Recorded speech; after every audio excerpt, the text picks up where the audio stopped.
ये इंटेट का important topic है और यहाँ से क्वेश्चन बनता है। Education psychology serves as a foundational discipline in the field of education, focusing on the scientific study of how individuals learn and method through which teaching can be optimized। तो educational psychology के बारे में बता रहे हैं। ये एक तरीके से स्टूडेंट्स में डिसिप्लिन लाता है, उनको फोकस रखता है, और जो वो पढ़ना चाहते हैं वो अलग अलग मेथड के थ्रू हम चाइल्ड एजुकेशनल साइकोलॉजी को सिखाते हैं। बाय एनालाइजिंग लर्निंग प्रोसेस, हम यहाँ पे लर्निंग प्रोसेस सिखाते हैं। इंडिविजुअल डिफरेंस, दो लोगों में डिफरेंस बताते हैं।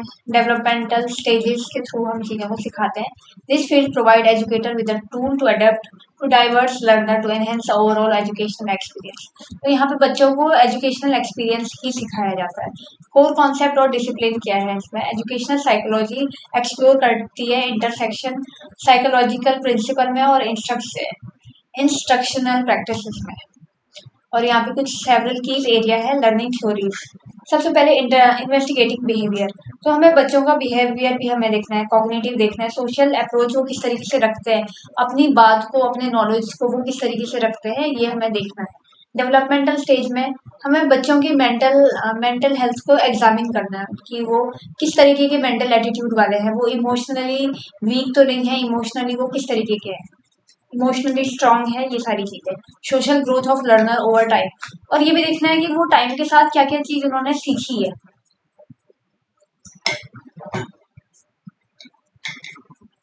और हमें बच्चों को मोटिवेशन भी देना है। एनालाइजिंग द इंटरनल और एक्सटर्नल ड्राइव, इंटरनली और एक्सटर्नल ड्राइव के थ्रू बच्चों को इन्फ्लुएंस करना है कि वो आगे चीज़ों को किस तरीके से सीख सके। Individual difference, recognising variation in learning style, cognitive abilities and personal need. तो यहाँ पे हमें उनको सिखाना है कि वो आगे वो चीज़ों को किस तरीके से पढ़ सकते हैं, वो अपनी कॉग्निटिव एबिलिटीज को किस तरीके से रिफाइन कर सकते हैं, और जो उनकी पर्सनल नीड है, इसके अलावा जो और कुछ वो चीज़ें सीखना चाहते हैं उसको किस तरीके से वो सीख सकते हैं। असेसमेंट आता है developing method to evaluate student, हमने जो भी मेथड्स उनको बताए हैं पढ़ाई से रिलेटेड, साइकोलॉजिकल बिहेवियर से रिलेटेड, वो हमें बच्चों को सिखाना है, फिर देखना है कि उन्होंने कितना प्रोग्रेस किया, उन्होंने कितना सीखा। थ्योरिटिकल फ्रेमवर्क है यहाँ पे, कुछ जो थ्योरिस्ट है उन्होंने अपने अपने थ्योरी दी हुई है, जैसे जीन पेगेट है, इन्होंने फोकस किया है अलग अलग स्टेज ऑफ कॉग्निटिव डेवलपमेंट पे, मतलब कॉग्निटिव डेवलपमेंट पे हमें काम करना है। कॉग्निटिव डेवलपमेंट का मतलब है कि वो अपनी स्किल्स को किस तरीके से सीखते हैं, वो अपना कुछ कोई नई स्किल्स को सीखने के लिए वो कितना ज़्यादा मेहनत करते हैं या क्या क्या चीज़ें वो सीखते हैं। एक ली वेगोट्स्की है, emphasise the essential role of social interaction in learning, ये सोशल इंटरेक्शन ऑफ लर्निंग को सिखाते हैं।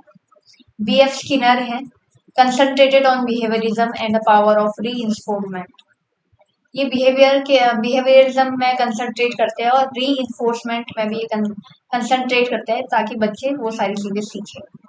बस आपको ना इनके बारे में पता होना चाहिए कि किस साइंटिस्ट ने कौन दिया है। जीन पेगेट ने कॉग्निटिव डेवलपमेंट दिया है, लेव वेगोट्स्की ने सोशल इंटरेक्शन इन लर्निंग के बारे में बताया, बी एफ स्किनर ने बिहेवियरिज्म के बारे में बताया, और पावर ऑफ री के बारे में बताया।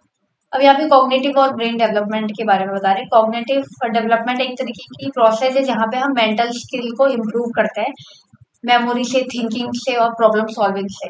इसलिए बच्चों को कहते हैं कि मोबाइल गेम्स खेलना चाहिए, ठीक है, उनसे प्रॉब्लम सॉल्विंग जो स्किल्स है वो उनकी बढ़ती है, थिंकिंग एबिलिटी बढ़ती है। And this growth is supported by the neuroplasticity, और ये जो कॉग्निटिव डेवलपमेंट होता है ना, इसको न्यूरोप्लास्टिसिटी कहते हैं। The brain's ability to form a new connection based on the experience, मतलब जो भी उन्होंने अपनी लाइफ में एक्सपीरियंस किया है उसके बेसिस पे नए ब्रेन के नए न्यूरॉन को जनरेट करना, नई एबिलिटी को फॉर्म करना।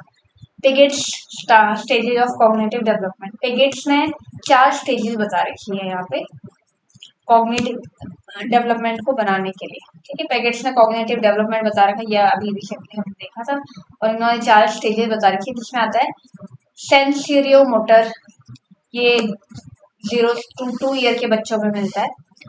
लर्निंग वाया सेंसेस और मोटर एक्शन, ये अपने सेंसेस और मोटर एक्शन से सीखते हैं। Use the tactile sensor based activities like hand on exploration. बच्चे को पकड़ाते हैं ना, डॉल वगैरह पकड़ाते हैं। अ, हमारे यहाँ पे एक रिचुअल होता है वहां पे जब बच्चे का अन्नप्राशन हो रहा होता है, तो उस टाइम पे पेंसिल रखी जाती है, पैसे रखे जाते हैं, कुछ खाने की चीजें रखी जाती है। तो बच्चा जो भी छूता है ना, तो उसको बोलते हैं कि ये आगे जाके इस तरीके का काम करेगा। तो वो क्या है, वो एक तरीके से टैक्टाइल स्टिमुलेशन है, टैक्टाइल सेंसेशन प्रोवाइड करवाना है बच्चे को। ठीक है, फिर है प्री ऑपरेशनल। 2 से 7 साल के बच्चे जो होते हैं, इसमें सिंबॉलिक थिंकिंग होते हैं। इसी टाइम पे बच्चे एबीसीडी पढ़ना सीखते हैं, आप लोगों ने देखा होगा, है ना। और बहुत सारी चीजें वो इसी टाइम में सीखते हैं, बहुत सारी लैंग्वेजेस भी वो सीख सकते हैं इस एज में। तो सिंबॉलिक थिंकिंग, लैंग्वेज और इरोटिक, ईगोसेंट्रिक लॉजिक, ये सारे के सारे चीजें बच्चे 2 से 7 साल में सीखते हैं। इनकॉर्पोरेट स्टोरीज भी हमें उनको दिखाई जाती है, विजुअल एड्स वो देख सकते हैं, रोल प्लेइंग, ये सारी चीज से वो सीखते हैं। फिर है कॉन्क्रीट ऑपरेशनल। इसके ना टाइप आपको याद होने चाहिए। ये 7 से 11 साल के बच्चों में मिलता है, जहाँ पे logical reasoning about concrete event. बच्चे पूछते हैं कि ये कैसे होता है, हर चीज में उनके सवाल होते हैं। तो वो कॉन्क्रीट ऑपरेशनल वाला जो स्टेज होता है, वो 7 से 11 साल के बच्चों में मिलता है, logical reasoning about concrete events. ठीक है, यहाँ पे बच्चों को मैनिपुलेट करते हैं। मैनिपुलेटिव कि मैनिपुलेशन से हम चीजों को सिखाते हैं, पजल्स। मैनिपुलेशन से सिखाना मतलब डरा धम वैसे तो यही होता है, डरा धमका के ही उनको वो करते हैं कि पढ़ाई नहीं करोगे तो हम ये नहीं देंगे, स्कूल में अकेला छोड़ देंगे, इस तरीके की चीजें होती है। ठीक है, पजल्स वगैरह सॉल्व करवाते हैं और डिफरेंट टाइप की एक्टिविटीज उनको देते हैं ताकि उनका लॉजिकल दिमाग, लॉजिकल रीजनिंग वो सीख सके। फिर है फॉर्मल ऑपरेशनल। ये 12 साल से ऊपर के जो बच्चे होते हैं उसमें ये होता है एब्स्ट्रैक्ट रीजनिंग और हाइपोथेटिकल थिंकिंग। ठीक है, हाइपोथेटिकल थिंकिंग बच्चे कर सकते हैं। Engage student in debates, critical analysis. ठीक है, तो डिबेट्स में, क्रिटिकल एनालिसिस में, इसमें 12 साल के बाद वाले जो बच्चे होते हैं वो यूजुअली ये 8 to 12 क्लास में रहते हैं। ठीक है, तो उस टाइम पे ये डिबेट्स, क्रिटिकल एनालिसिस, ये सारी चीजें सिखाई जाती है। ठीक है, तो इसके 4 स्टेजेस आपको याद होंगे। Sensorimotor, preoperational, concrete operational, formal operational. ठीक है, सेंसरी मोटर है 0 to 2। ठीक है, तो इसको इस तरीके से भी याद कर सकते हैं। सेंसरी मोटर, 2 वर्ड आ रहे हैं इसमें, तो ये 0 से 2 ईयर के बच्चों में मिल रहा है। ठीक है, इसमें टेक्टाइल और सेंसरी और मोटर एक्शन हम देख रहे हैं। प्री ऑपरेशनल 2 से 7 ईयर में, symbolic thinking, language, egocentric logic, ये आपको याद करना पड़ेगा। Concrete operational, logical reasoning about concrete event. ठीक है, सोशल और कॉन्टेक्चुअल पर्सपेक्टिव यहाँ पे क्या बताते हैं। Learning is rarely an isolated event. ये बोल रहे हैं कि लर्निंग जो होता है ना, ये मतलब कोई आइसोलेटेड इवेंट ये नहीं है, मतलब हम चीजें कहीं से भी सीख सकते हैं। और ये सोशली हम लोग इन्फ्लुएंस होते हैं बहुत सारी चीजों से, इन्वायरमेंटली हम बहुत सारी चीजों से इन्फ्लुएंस होते हैं, तो तब जाके हमारी थिंकिंग बनती है। यहाँ पे विगॉट्स्की सोशल कल्चर पर्सपेक्टिव ये बता रहा है। Vygotsky argued that an understanding is built through the shared and collaborative process। यहाँ पे Vygotsky कहता है कि जो भी बच्चे सोशियो कल्चर अपने दिमाग में डेवलप कर लेते हैं, तो वो एक कोलेबरेटिव प्रोसेस के थ्रू डेवलप करते हैं। तो ZPD, zone of proximal development, the gap between what learner can do alone and what they can achieve with guidance. ठीक है, यहाँ पे बच्चे सीखते हैं कि वो अकेले क्या कर सकते हैं और वो गाइडेंस के साथ क्या कर सकते हैं। ठीक है, इसीलिए बच्चों के पास उनकी पेरेंट्स होना बहुत जरूरी है, जो उनको गाइड करें कि क्या सही है और क्या नहीं है।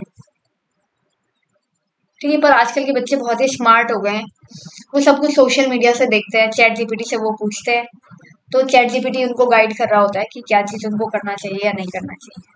तो आपके पास ऐसे स्टूडेंट्स भी आएंगे जो आपसे बहुत बदतमीजी भी करेंगे, तो आपको चीज़ों को उनको अच्छे से समझाना आना चाहिए। Scaffolding, temporary support provided by a teacher और पेयर। स्कैफोल्डिंग का मतलब है कि आप टेम्पररी सपोर्ट दे रहे हो किसी बच्चे को। ठीक है, या कोई पेरेंट अपने बच्चे को सपोर्ट दे रहा है, कोई फ्रेंड अपने फ्रेंड को सपोर्ट दे रहा है, इस तरीके से आप याद कर सकते हो स्कैफोल्डिंग। कुछ एग्जांपल यहाँ पे बता रहे हैं। Teacher provided template for a lab report and gradually remove the prompt as the student become proficient. ठीक है, जब बच्चा पहले तो शुरुआत में टीचर पहले पढ़ाते हैं, ठीक है, फिर उसके बाद जैसे एग्जाम होता है तो कुछ भी नहीं बताते हैं, तो वो उस तरीके का ही है, टेम्पररी सपोर्ट वो प्रोवाइड करते हैं। फिर यहाँ पे कुछ प्राइवेट स्पीच के बारे में बता रहे हैं। Children talking to themselves by problem solving which actually develop into integral thought. अब ये बता रहे हैं इंटीग्रल थॉट, ऐसे बहुत सारे बच्चे होते हैं ना जो अपने आप से बातें करते रहते हैं, तो वो अपने इंटरनल थॉट को बढ़ा रहे होते हैं, मतलब अपने इंटरनल थॉट को, अपने बिलीफ सिस्टम को और मजबूत कर रहे होते हैं, तो वो प्राइवेट स्पीच होता है। फिर है Bronfenbrenner ecological system. काफी बड़ा अजीब सा नाम है ये, पर आपको याद करना पड़ेगा, इंपॉर्टेंट है। This theory highlights how learner is affected by layered system of influence. अब ये ब्रॉनफे बैनर्स जो है ना, ये बहुत सारे अलग अलग टाइप लेके आया है। इसमें बता रखा है कि किस लेयर के अकॉर्डिंग बच्चे इन्फ्लुएंस होते हैं, या कोई भी हम में से जो लोग हैं वो कुछ किसी भी चीज को सीखने में किस तरीके से इन्फ्लुएंस होते हैं। सबसे पहले बता रहे माइक्रो सिस्टम, ये इंपॉर्टेंट है। माइक्रो सिस्टम जहाँ पे हम फैमिली के साथ है, स्कूल्स के साथ है, फ्रेंड्स के साथ है, और उनके साथ डायरेक्ट इंटरेक्शन हो रहा है, उसकी वजह से हम अलग अलग चीजों पे डिस्कस कर रहे हैं, फिर हमारा थॉट प्रोसेस बन रहा है कि ये इस तरीके का होता है ना। फिर आता है मीजो सिस्टम। मीजो सिस्टम क्या, connection between the micro system, how home stress affect school performance. अब यहाँ पे मीजो सिस्टम का मतलब है कि हर चीजें एक दूसरे से कनेक्टेड है।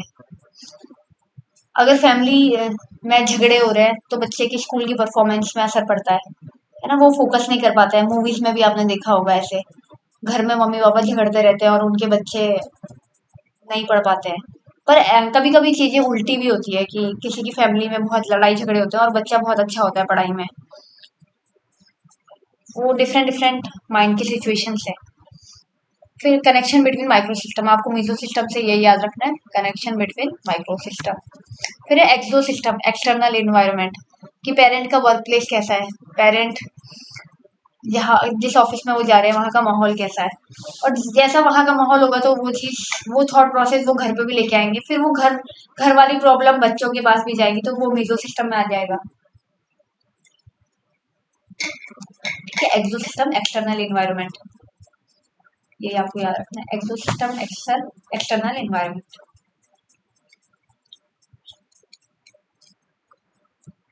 फिर है मैक्रो सिस्टम। मैक्रो सिस्टम है broader culture norms and laws, मतलब जो कल्चर के नॉर्म्स होते हैं कि हमारी फैमिली में ऐसा होता है, हमारी फैमिली में ये सारी चीज नहीं होती है, हमारी फैमिली में हम ये सारी चीज नहीं खाते हैं, है ना। तो ये कल्चर नॉर्म्स होते हैं। और लॉज के अकॉर्डिंग होता है कि हम भारत देश में रह रहे हैं तो यहाँ पे टैक्स देना जरूरी है, तो ये एक तरीके का लॉ है जो कि कॉमनली हर किसी को पता है, इस वजह से मैंने आपको ये एग्जाम्पल दिया। ठीक है, तो मैक्रो सिस्टम के अकॉर्डिंग भी हमारी लाइफ में चेंजेस आते हैं, हमारा थॉट प्रोसेस बनता है उस तरीके से। फिर है chrono system, the role of time and the life transition moving to an new city. Chrono system का मतलब है कि अगर आप किसी ऐसी जगह पे हैं जहाँ मतलब आप बहुत ही वैसे बैकवर्ड इलाके से आए हो, गाँव, कहीं आप गाँव में रहते थे पहले, फिर उसके बाद आप नई सिटी में ट्रांजिशन लाए हो, तो आपके अंदर बहुत सारे चेंजेस आते हैं, और ऐसा हर किसी के साथ होता है, मेरे साथ भी हुआ था। मैं भी कहीं बहुत दूर से मैंने 11th 12th करी थी, फिर उसके बाद मैं नई सिटी में मूव हुई, तो हाँ, फिर नई सिटी में मूव हुई, मतलब हर बार किसी नई नई सिटी में जाके आप हर बार कुछ नए लोगों से मिलते हो, नई चीजें सीखते हो, और उस तरीके से आपका माइंड सेट बनता है। ठीक है, और ऐसा भी बहुत सारे लोग कहते हैं कि जितना ज्यादा आप घूमते हो उतना ज्यादा आपका दिमाग और ब्रॉडर होता है। ठीक है, आप नैरो माइंडेड कम होते हैं। तो क्रोनो सिस्टम इस तरीके का है। फिर इसके बाद है self and moral development. Educational psychology also address the internal identity and ethical reasoning of the learner. तो एजुकेशनल साइकोलॉजी ना ये डिपेंड करती है हमारी इंटरनल आइडेंटिटी पर भी है, मतलब हम अपने बारे में क्या सोचते हैं। और बहुत सारे स्टूडेंट्स अभी भी ऐसे हैं जो अपने आप को बहुत ही वीक समझते हैं कि उनको कुछ भी नहीं आता है, तो ऐसे बच्चों को ना आपको मोटिवेट करना होगा अपनी टीचिंग लाइन में। और अगर आप किसी एक बच्चे को भी अगर आपने मोटिवेट कर दिया ना, तो उसकी लाइफ सुधर जाएगी, वो आपको जिंदगी भर याद रखेगा कि हाँ वो मैम थी या वो सर थे जिन्होंने हमें पढ़ाया था और उनकी वजह से हमारी लाइफ चेंज हुई थी। ऐसा मेरी भी लाइफ में बहुत सारे टीचर्स हैं जिनकी वजह से मेरी लाइफ चेंज हुई है और वो मुझे याद है। तो इस तरीके का टीचर आपको भी बनना है जो अपने बच्चों को मॉरल सपोर्ट दे। ठीक है, फिर आता है self development, include the self concept. इसको सेल्फ कॉन्सेप्ट भी कहते हैं, सेल्फ लव भी कहते हैं, सेल्फ एस्टीम भी कहते हैं, एंड आइडेंटिटी फॉर्मेशन भी कहते हैं। कुछ लोग होते हैं ना, वो खुद ब खुद चीजें सीख लेते हैं, उनको कोई भी मतलब जैसे ये एंड्रोगॉगी हमने पढ़ा था। एडल्ट जो होता है खुद से चीजें वो सेल्फ डायरेक्टेड होते हैं, उनको पता होता है कि उनको क्या करना है, तो उस तरीके का सेल्फ डेवलपमेंट में ही होता है। एंड्रोगॉगी में मतलब जब बच्चे बड़े हो जाते हैं तो उनको पता रहता है कि वो सेल्फ एस्टीम कैसे ला सकते हैं, उनकी अपनी आइडेंटिटी खुद कैसे बना सकते हैं। मगर छोटे बच्चों में ऐसा नहीं होता है, उनको हमें डायरेक्शन देनी होती है। ठीक है, तो सेल्फ डेवलपमेंट वाला क्वेश्चन एंड्रोगॉगी से रिलेटेड आ सकता है। मॉरल डेवलपमेंट में भी यहाँ पे स्टेजेस बताई गई है। हेट्रोनोमस मॉरलिटी, ये 5 साल से 10 साल के बीच में होती है। Rules are seen as a fixed and dictated by authority. ठीक है, बच्चे 5 साल से 10 साल के बच्चों को अगर कुछ बता दो ना ये करना है तो वो करते ही हैं। पहले तो करते थे, आपके बच्चे तो पता नहीं करते हैं या नहीं, पर वो 5 साल के 10 साल 5 से लेके 10 साल के बच्चे रूल्स को फॉलो करते हैं। और जो भी अथॉरिटी है, डिक्टेटेड बाय अथॉरिटी का मतलब है कि जो भी उनके पेरेंट्स ने उनको बताया है कि ये चीज करनी है तो वो करेंगे। अगर पेरेंट्स थोड़ा बच्चों को लाइन पे रखते हो तब करेंगे, अगर नहीं रखते होंगे तो फिर बच्चे तो शैतानी करेंगे, है ना। फिर नेक्स्ट है ऑटोनोमस मोरालिटी, ये 10 साल से ज्यादा के बच्चों में मिलती है। Rules are understood as a flexible, इसमें जो रूल्स होते हैं वो अंडरस्टूड भी होते हैं, फ्लेक्सिबल भी होते हैं, and intentionally behind action are considered, और इसके बेसिस पे वो एक्शन भी लेते हैं। प्री कन्वेंशनल लेवल, ये कॉहलबर्ग है एक साइंटिस्ट, उन्होंने बताया इसके बारे में। Moral reasoning based on the personal consequences like avoiding punishment और सीकिंग रिवॉर्ड। ठीक है, ऐसा बच्चों के साथ होता ही है कि वो पनिशमेंट को अवॉइड करते हैं, भागते हैं अपने चीजों से, और रिवॉर्ड सर्च करते हैं कि कोई उनकी तारीफ करे, इस तरीके की चीजें। ठीक है, फिर है पेडागोगी और एंड्रोगोगी, इसके बारे में भी रिसेंटली मैं आपको बताया, ये आ गया। Teaching different ages group, that strategies used to facilitate learning must differ based on whether the learner is a child or an adult. आपने ये भी देखा होगा कि बहुत सारे बच्चे ऐसे भी होते हैं, वो एडल्ट तो होते हैं पर उनके अंदर जो मेंटल लेवल होता है उनका बच्चों की तरह होता है, तो उनको समझा पाना थोड़ा अलग होता है, उनको अलग तरीके से डील करना होता है। तो ऐसे बच्चे भी आपको मिलेंगे अपने लाइफ टाइम में। पेडागोगी मतलब चिल्ड्रंस के लिए हम फोकस रहते हैं। Pedagogy focus on the teacher's role in guiding children, तो यहाँ पे मेन रोल होता है टीचर का। टीचर बच्चों को गाइड करता है और अप्रोच करता है कंस्ट्रक्टिवली, बिहेवियरली और कॉग्निटिवली। कंस्ट्रक्टिवली में ये बता रहे हैं, student build their own understanding through reflection. यहाँ पे बच्चे जो होते हैं ना अपनी अंडरस्टैंडिंग खुद ही बना लेते हैं, मगर हम एज अ टीचर उनकी अंडरस्टैंडिंग को चेंज करें कि ये चीज इस तरीके से नहीं होती है। फिर बिहेवियरली हम कैसे देखें, वो करेंगे, हम उनको पॉजिटिवली उनको री करेंगे या नेगेटिवली री करेंगे। ठीक है, डांट के सिखाना और एक पॉजिटिव एटीट्यूड में सिखाना, दोनों टाइप का जो सिखाना होता है, ये दोनों चीज आपको ट्राई करनी पड़ेगी अपने टीचिंग एक्सपीरियंस में। फिर है cognitively, focuses on how the brain process information. Cognitively का मतलब है कि ब्रेन किस तरीके से इसको रिएक्ट करता है। ठीक है, आपने किसी बच्चे को डांट दिया, एक मैंने केस देखा था, वहां पे वहां पे एक बच्चे ने, किसी टीचर ने अपने बच्चे को डांट लिया था, तो उस बच्चे ने अपने टीचर को गोली से ही मार दिया था।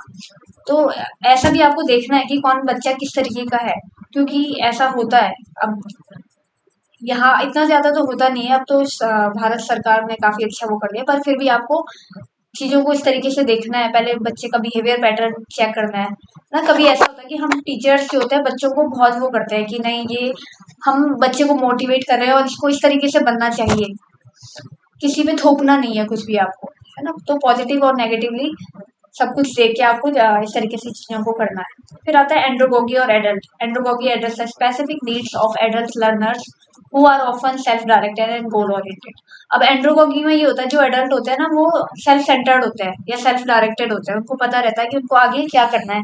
गोल ओरिएंटेड होते हैं, उनके दिमाग में चीजें फिक्स रहती है कि हमें ये गोल को प्राप्त करना है, पर फिर भी आप थोड़ी बहुत उनकी हेल्प कर सकते हैं। ठीक है, यहाँ पे कुछ करेक्टरिस्टिक बता रहे हैं जो एंड्रोगॉगी में मिलते हैं। सेल्फ डायरेक्टेड वो होता है, वो अपने उनको खुद की लर्निंग प्रोसेस पे कंट्रोल होता है कि उनको क्या चीज सीखनी है और उनको क्या चीज नहीं सीखनी है। ठीक है, एक्सपीरियंस बेस्ड वो रहते हैं, वो अपने पुराने एक्सपीरियंस से चीज़ों को सीखते हैं और अपने आगे की लर्निंग में उनको डालते हैं। फिर है रीडनेस टू लर्न, वो कुछ भी चीज़ पढ़ते हैं ताकि उनकी आगे लाइफ में जो भी सिचुएशन आए उसको वो चैलेंज कर सकते हैं। Problem oriented focus in on practical application, वो प्रैक्टिकल एप्लीकेशन पे काम करता है। आपने सुना होगा ना, बहुत सारे लोग कहते हैं कि बहुत ही प्रैक्टिकल इंसान है, वो इस तरीके का ही है कि वो प्रॉब्लम ओरिएंटेड होते हैं, उनको पता होता है कि क्या इसका प्रैक्टिकल एप्लीकेशन है और कैसे वो उससे डील कर सके। फिर intrinsic motivation, driven by the personal growth और करियर एडवांसमेंट। ठीक है, ये इंट्रिंसिक मोटिवेशन अपनी पर्सनल ग्रोथ और करियर एडवांसमेंट के लिए वो करते हैं। अब यहाँ पे लेवल ऑफ टीचिंग, ये हमने शुरुआत में भी पढ़ी है, दोबारा भी आ गई। Effective teaching occurs at different depth depending on the educational goal. Memory load, memory level पे focus on the rote learning and repetition. इसको आप लोग याद कर लेना, ये important है। मेमोरी लेवल का मतलब है फोकस करना है हमें किस पे, रोट लर्निंग पे और रेपिटेशन पे। किस तरीके से, मेमोराइजिंग हिस्टोरिकल डेट्स, जैसे हिस्टोरिकल डेट्स को आप बार बार याद करते हो, केमिकल फार्मूलाज को बार बार याद करते हो। फिर आता है understanding level, facilitate comprehension and ability to explain concept. Understanding level ऐसी होनी चाहिए कि हम जो भी कॉन्सेप्ट हमने पढ़े हैं वो हम एक्सप्लेन कर पाए, जैसे साइंटिफिक फिनोमिना एक्सेट्रा। फिर आता है reflective level, develop critical thinking and problem solving. ठीक है, आपको बच्चे में क्रिटिकल थिंकिंग और प्रॉब्लम सॉल्विंग डेवलप करवाना होता है।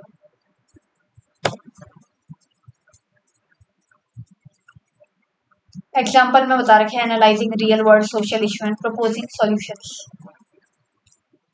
Assessment in educational psychology, educational psychology में हम क्या क्या असेसमेंट कर सकते हैं। ठीक है, तो यहाँ पे ये बता रहे हैं कि सबसे पहले तो फॉर्मेटिव असेसमेंट, ये हमने पहले भी पढ़ चुके हैं।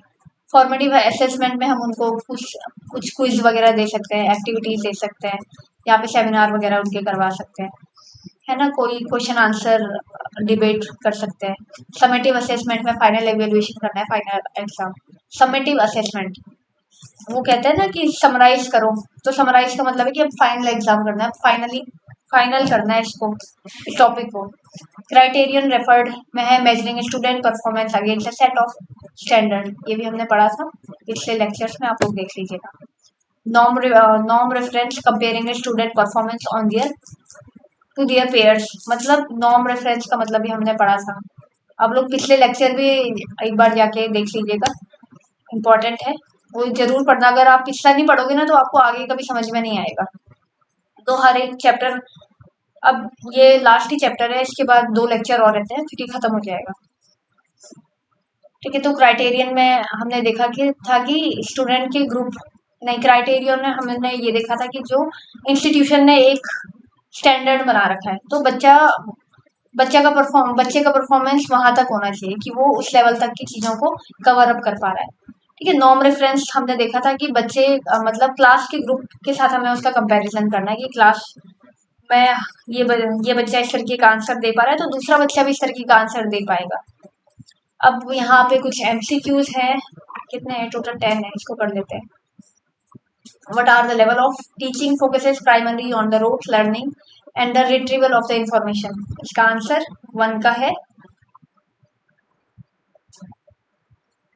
C, है ना, memory level. According to the Piaget, in which stages does the child begins to develop logical reasoning about concrete events, concrete operational, ये तो बहुत इंपॉर्टेंट सिंपल सा है।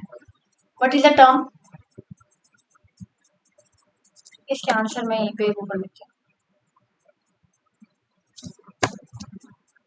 What is the term for the temporary support provided to a student to help them complete a task with zone of proximal development? Scaffolding, शायद 3 का है B, scaffolding है इसका आंसर। ठीक है, तो कभी कभी ना टीचर ऐसा भी करते हैं कि वो आपको गलत आंसर बताते हैं और आपको चेक करते हैं कि वो सही कर रहा है या नहीं कर रहा है, तो इस तरीके का टेक्निक भी आप लोग यूज कर सकते हो। Which layer of Bronfenner's ecological system theory involves the direct interaction a child with a family and school? Direct family and school, ये था माइक्रो सिस्टम। 4 का है डी, 4 का है डी। होप आप लोगों को भी ये आंसर आ रहे होंगे। Which concept describe the brain ability to recognize and form a new connection based on learning? Neuroplasticity. ठीक है, 5 का है पर B neuroplasticity. Andragogy specifically defined as the practice of teaching. ये तो आप खुद ही करना, ये बहुत ही सिंपल है। 6 का है सी। ठीक है, 6 का है सी। फिर है in Kohlberg stages of moral development what characterized the preconventional level. Focus on social justice, moral reasoning based on personal consequences, understanding the rules are flexible, और consideration of intention behind the action। क्या है 7 का answer? ये देख लेना आप। Which teaching approaches focus on student building their own understanding through active engagement and reflection। ये भी आप लोग देख लेना। What is the key characteristic of adult learning according to the principle of andragogy?